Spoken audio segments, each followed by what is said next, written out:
The antique silverware gleamed under the soft lighting of my aunt's farmhouse dining room. My cousin Brielle lifted her champagne glass and tapped it with a butter knife. "Everyone, some news," she announced, her voice honeyed and expectant. Her blonde waves shimmered as she flashed a practiced smile. "I've been invited to interview at Rainier and Locke." A hush fell. Even my uncle paused mid-carve with the turkey. Rainier and Locke? The most prestigious financial firm in the Pacific Northwest? Brielle nodded proudly. "Vice President of Strategy. They reached out to me directly." Of course they did. Brielle had always been the golden one. Honors student, Ivy League, every promotion handed to her with a bow. Her triumphs filled the room like perfume, intoxicating and suffocating at once. I stayed quiet, cutting my roast chicken with mechanical precision. At 41, I'd learned how to disappear when needed, but in this family, silence only drew attention. "Aren't you thrilled, June?" My aunt beamed. "Now that's a real position, not like—" She glanced at me. "What is it you do again, dear?" I looked up. "I run a private equity firm." "Oh," Briella giggled. "You mean your little online thing?" My uncle chimed in. "You're not getting any younger, June. Time to think long term." I clenched my jaw. They didn't know about the 9-figure acquisition I was finalizing, or the skyscraper my name would soon sit atop. Not yet. But they would. Soon. Very soon. My uncle raised his glass, glowing with pride for Brielle. I thought about my firm's recent quarterly earnings, the kind most companies only dream of, and had to stifle a grin. "When's the interview?" I asked, keeping my tone light. "Monday morning," Brielle replied, smug as ever. "Not that it matters, the job's basically mine." She paused dramatically. "The CEO requested to interview me personally." I almost laughed. I knew the email that had triggered it. Her resume had landed on my desk 2 weeks ago, forwarded from HR with a note that read, "Another legacy candidate with too much confidence. Final decision is yours, Ms. Carlyle." "Well," I said, rising from my chair. "Good luck, Brielle. I've got an early meeting." Brielle snorted. "What, another video call from your couch?" My aunt sighed. "June, when are you gonna let this little independence phase go? Your uncle could have placed you at Rainier years ago." I thought of the polished plaque on my corner office door. June Carlyle, CEO, Rainier and Locke Capital. "You're right," I said, calmly gathering my things. "Maybe it is time for a change." They thought I was surrendering. They had no idea. On the drive back to my townhome in Queen Anne, something else they assumed I was renting, I let myself think back. It started 13 years ago, just after I finished my MBA. Brielle had always been the one to watch, while I quietly studied, quietly built. They mocked my consulting firm, ignored my wins, never noticed the small companies I revived, or how I used shell corporations to take over Rainier and Locke when its founder stepped down 5 years ago. They never cared enough to track business news. Tomorrow morning, Brielle would walk into my boardroom and call me ma'am. Too busy celebrating Brielle's every safe, calculated move, my family never noticed that their directionless daughter had quietly become one of the most powerful women in finance. As I pulled into the underground garage of my Queen Anne townhome, my phone buzzed. A text from Brielle. "You should stop by Rainier sometime. I'll show you around once they hire me. It's a real firm. You'll be amazed." I laughed softly, gazing up at the lights of my firm's headquarters from my driveway. My corner office, with its 180-degree city view, was the one she'd raved about in her cover letter. Tomorrow was going to be illuminating. Upstairs, I poured tea and pulled out her resume again. It looked solid. Good schools, consistent promotions, glowing references. But I'd done the digging. The real story was in the footnotes. The interns she scapegoated. The reports she rebranded as her own. The trail of shortcuts masked by charm. Brielle had always been a performer. Tomorrow, she'd learn that I read scripts. And write them, too. Another buzz. This time from my aunt. "Sweetheart, I hope you don't feel bad. Brielle's just had more structure. Let us help you find something stable." I let the message sit, unread. In my home office, I scanned the headlines lining the wall. Forbes, Bloomberg, Fast Company. The quiet queen of capital. June Carlyle reshapes the future of finance. They never asked why I changed my last name, or how I bought out their beloved firm without a whisper. I sent one final email before bed. Please schedule Miss Brielle Langston's interview for 9 a.m. clockwise a.m. my office. Let her wait 30 minutes before being called in. A small, theatrical touch. Earned. Tomorrow, my family would finally see who I became when they stopped watching. If you've ever been underestimated by the ones who should have known you best, subscribe to the channel and stay with me, because what happens when Brielle walks into my office next is something you won't want to miss. Through the glass walls of my office, the city skyline shimmered beneath a soft spring haze. My navy blazer was perfectly tailored, my heels echoing with quiet authority across the polished concrete as I stepped out of the elevator. "Good morning, Miss Carlyle," my executive assistant Priya greeted me with a faint, knowing smile. "Your 9 o'clock arrived early." "How early?" I asked, checking the time on my watch. 8:45, Mim. She's been in the lobby for 20 minutes, claims she was personally requested by the CEO. I set my leather briefcase on the desk and slipped out of my coat. "Let her wait another 10. How's she doing?" Priya chuckled. "She's demanded oat milk lattes, name-dropped half the executive board, and told the front desk you were her confused cousin who still thinks consulting is a career." I grinned. "Has she noticed the magazine covers yet?" "She hasn't looked up once," Priya said. "Too busy, performing." Classic Brielle. So focused on branding herself, she never noticed whose brand actually runs the place. The press coverage lining the lobby wall? All featuring me. My face, my story, my quiet climb. She patted her resume too, Priya added, laying a folder on my desk. I ran a full audit. Fluffed numbers, inflated roles. And that marketing award she brags about, it was your team's.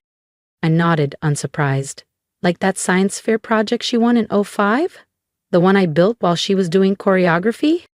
Priya laughed. Exactly. Send her up at 9 sharp, I said. And Priya, make sure security records the lobby feed. I'd like to archive this for personal viewing. At precisely 9 o'clock IMI, my desk phone buzzed. Miss Langston is here for her interview. Send her in. The door opened. Brielle strutted in confidently until she saw me behind the CEO's desk. The color drained from her face. "June," she gasped. "What? What are you doing here?" I smiled. "Good morning, Brielle. Please, have a seat. We have a lot to discuss. About your application." "But I'm supposed to meet the CEO," she stammered, voice cracking. I gently turned my nameplate toward her. "This would be me." "June Carlyle," I said, folding my hands on the desk. "Though I'm not surprised you never made the connection. You never really noticed anything I did." Brielle dropped into the chair across from me, her trademark composure unraveling. This can't be real. You're just a consultant. You work from your apartment." "Actually," I replied, leaning back with quiet satisfaction, "I own this building, and 4 more like it."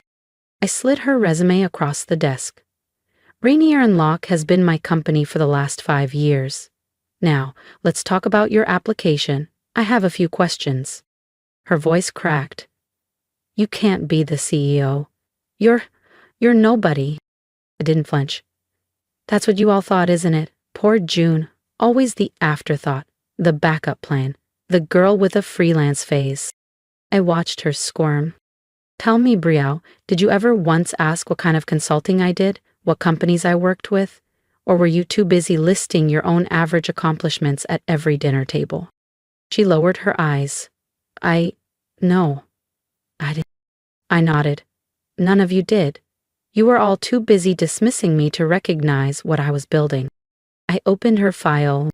"Now, about this claim, doubling your department's revenue single-handedly?" "That's accurate," she said too quickly.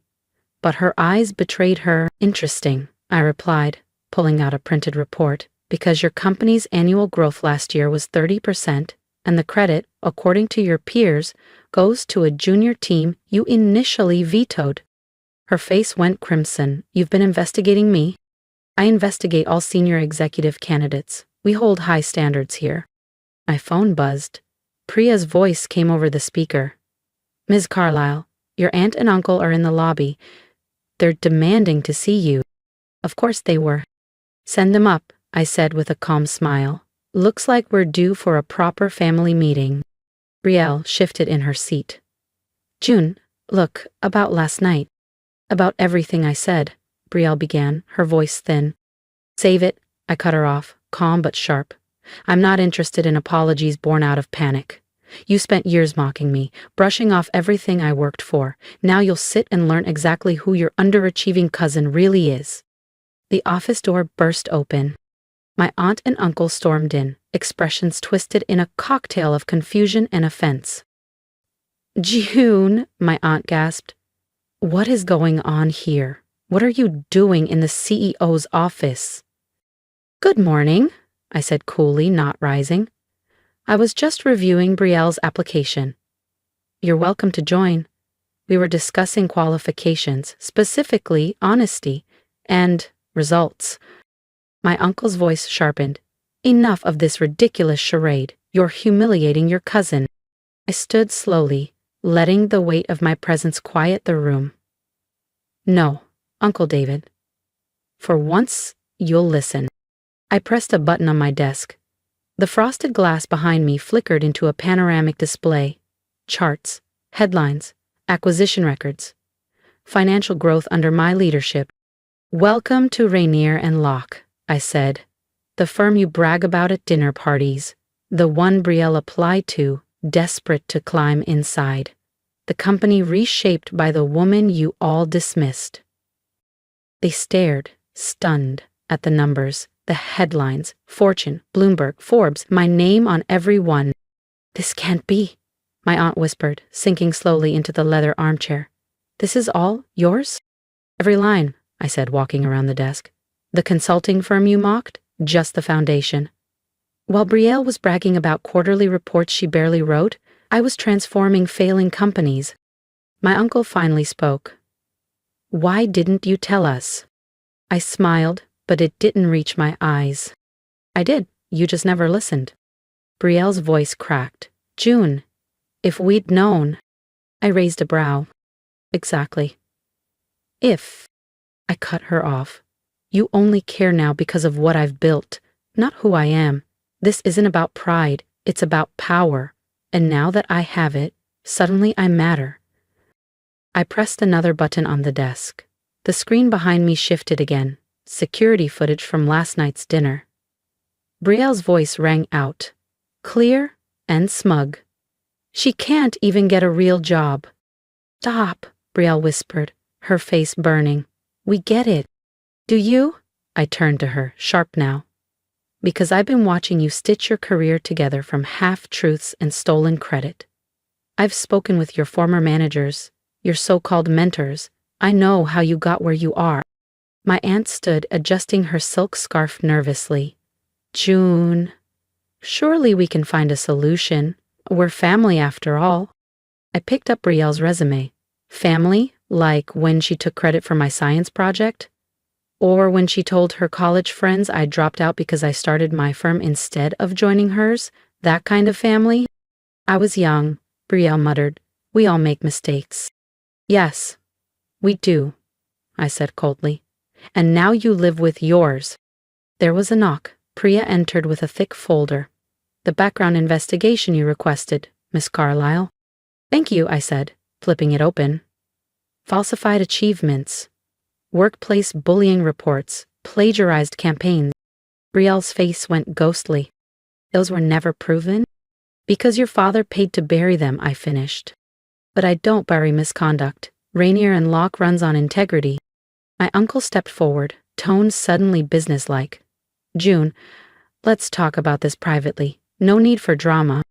You lost that privilege, I replied calmly. When you let her mock me, when you offered to help me find a real job, when you showed me, again, that nothing I did would ever be enough.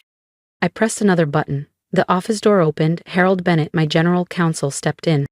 "Harold," I said smoothly, "please inform my family about the consequences of submitting fraudulent information on an executive application."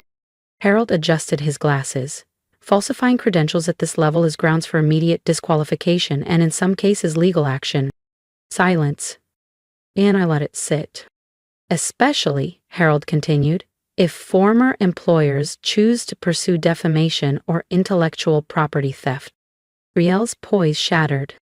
"You wouldn't," she gasped. "You can't." "Can't what?" I asked, my voice calm. "Protect this company? Enforce standards I expect from every other applicant? Or are you asking for a pass? Because you're family."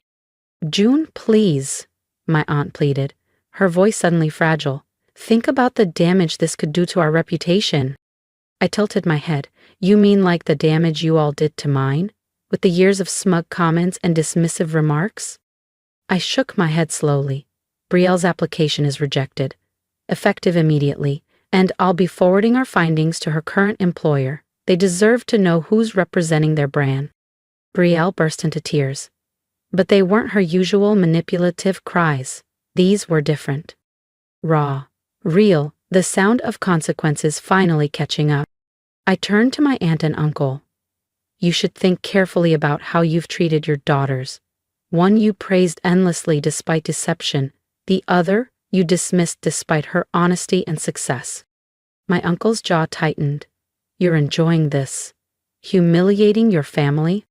"No," I replied. "I'm doing what you should have done a long time ago. Holding people accountable." I walked to the window, gazing out at the skyline I now partly owned. "The worst part?" I asked softly. "If any of you had paid attention, genuinely, you'd have known. My name has been in the business press for years. You just never look." I turned back to them. "Now, I have a board meeting." I sat down. "Harold will escort you out. Brielle, expect official notice, in writing." "June," my aunt tried again, "we can fix this. We're still family." I met her eyes. "We're related, but family requires respect, and I've had none." As the door closed behind them, Priya entered with coffee. "You okay?" she asked gently. I opened my drawer and glanced at the old family photo tucked inside. And for the first time, I didn't feel small. Not of my aunt, uncle, or Brielle, but of my grandfather, the only one who ever believed in me without needing proof.